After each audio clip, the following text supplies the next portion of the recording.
බොහොම ස්තුතියි.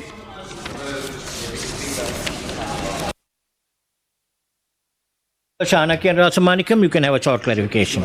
Thank you, Honorable Deputy Speaker. ගරු නියෝජ්‍ය අමාත්‍යමනි, මේකෙදී ඉතා වැදගත්ම කාරණයක් මම මතු කරන්න කැමතියි. දැන් මේකේ මේ ප්‍රාග්ධන වියදම් වලට අමතරව පඩිනඩි සම්බන්ධ වියදම් වල ඔබතුමා සඳහන් කරපු එකේ මම හිතන්නේ මේ අවසානයේට කියප එක මිලියන 7059යි ඊට කලින් මිලියන 6790යි එහෙම යම් සංඛ්‍යාවක් තමයි මට කිව්වේ. ඒ කියන්නේ salaries and මුළු ටෝටල් එක.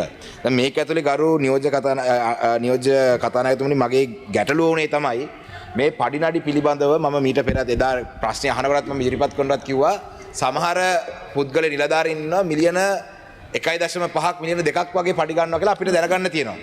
මේ පිළිබඳව තොරතුරු දෙන්නේ නැහැ කාටවත්. දැන් තොරතුරු දැනගැනීමේ පනත හරහා යවපු එකටත් ඒ තොරතුරු දෙන්න බෑ කියලා තියෙනවා. මේ රටේ ඇමතිවරුන්ගේ ජනාධිපතිගේ අගමැතිගේ කතානායකගේ අපේ නියෝජ්‍ය කතානායකගේ පඩි නඩි එළියට දානකොට දැන් අපි දැක්ක අර්චනා මන්ත්‍රීතුමා දාලා තියෙනවා മന്ത്രിවරුන්ගේ එහෙම එළියට දාන්න පුළුවන් අවස්ථාවක් තියෙනකොට ඇයි මේ වරාය නගරයක් විතරක් දෙන්න බැරි? ඉතින් ඒ වගේම තමයි මේ ඔබතුමා දුන්න දත් අනුව මේ වරාය නගරයේ ව්‍යාපෘතිය මට දැනෙච්ච විදිහට නම් ඒ ව්‍යාපෘතිය හරහා කරන්න උත්සාහ කරපු ඒ වැඩපිළිවෙල සාර්ථක කරන බවක් පේන්නේ නැහැ. මොකද ඒකට යන වියදම සාපේක්ෂව වෙන්නේ නැහැ. එතකොට ගරු නියෝජ්‍ය අමාත්‍යමනි මගේ ප්‍රශ්නෙම තියෙනවා Colombo Port City was promised to bring US 15 billion in investment and over 80,000 jobs. Habai, how many jobs have they created so far? How many of that $15 billion have they brought in? Make it brief and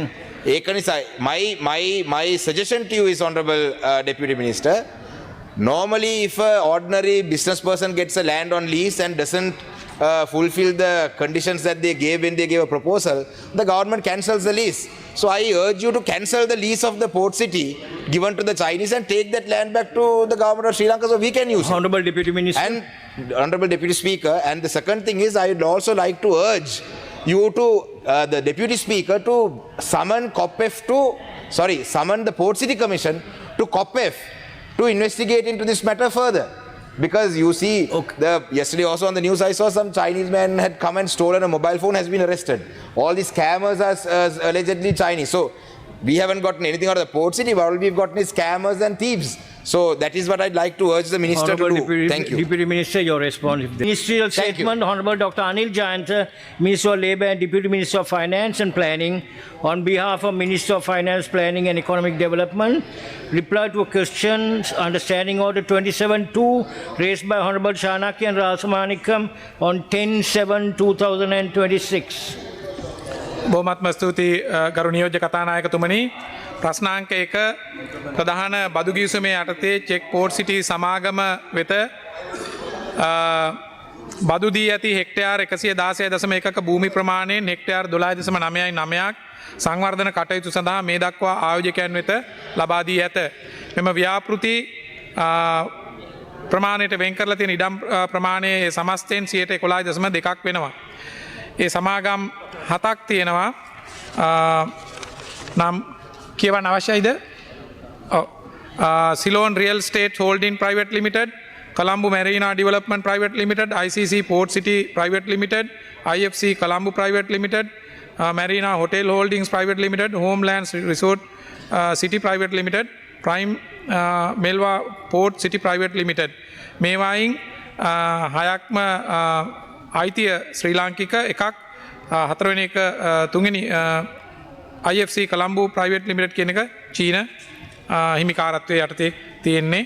මේ hectare 12.99. 2021 අංක 11 ආධාරණ කොළඹ වරාය නගරයේ ආර්ථික කොමිසම් සභා පනතේ 6.1 ඈ සහ ඈ වගන්ති සහ 38 ආ සහ ආ වගන්ති යටතේ කොළඹ වරාය නගරයේ බල ප්‍රදේශය තුළ පිහිටි රජයේ අලෙවි කළ හැකි ඉඩම් සහ ව්‍යාපෘති සමාගමේ අලෙවි කළ හැකි ඉඩම් බදු දීමට කොමිසම් සභාවට බලතල පැවරලා තියෙනවා. ඒ යටතේ බදු ලබා දෙන කාල සීමාව අවුරුදු 99ක්. දෙවැනි ප්‍රශ්නය, ඉඩම් බදු දීමෙන් රජයේ උපයා ඇති ආදායම 2021 සිට 26 දක්වා දත්ත තියෙනවා. එතන 2021 දී රුපියල් මිලියන 405.07ක් 22 23 24 වල ආදායමක් ලබාගෙන නැහැ. 25 දී 141.6ක් මිලියන 2026 314.78ක්.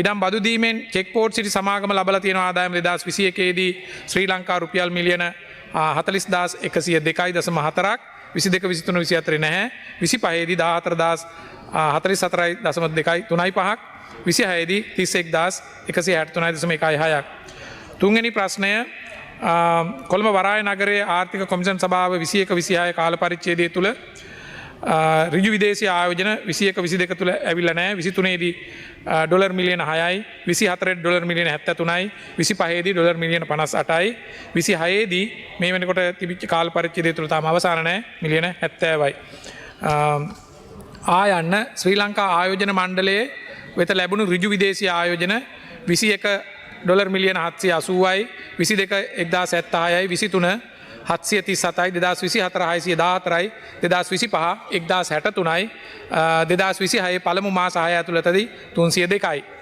4 මේ රැකී ආරක්ෂා ජනනය වීම අර authorized persons ල යටතේ තියෙන්නේ සමස්ත ප්‍රමාණය 9871යි දෙසැම්බර් 2025 දෙසැම්බර් 31 වෙනකොට එයින් දේශීය වශයෙන් උත්පාදනය කරලා තියෙනවා රැකී ආරක්ෂා 6115ක් විදේශීය රැකියාව උත්පාදනය 3756යි.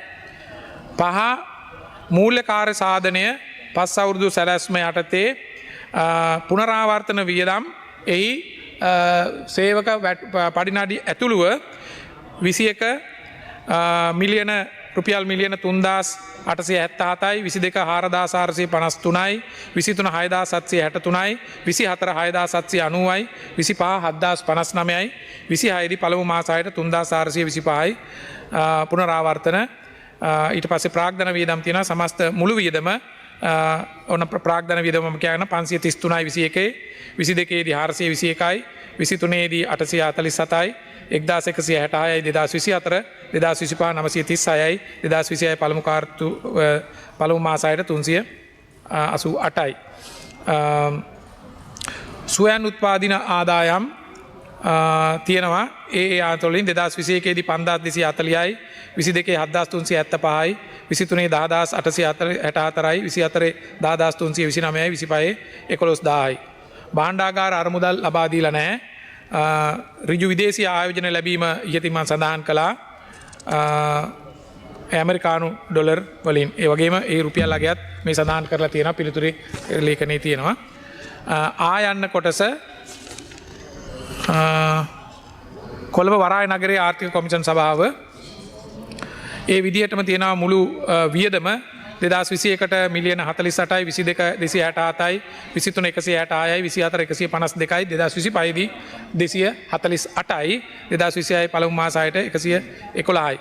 ඒ වගේම ලැබිච්ච ඇමරිකානු ඩොලර් ප්‍රමාණයත් තියෙනවා 21 22 නැහැ 23 6යි 24 6යි 24 73යි 25 දී 256යි 26 මේ වෙනකොට 70යි කලින් වගේ ලබා දීපු පිළිතුර.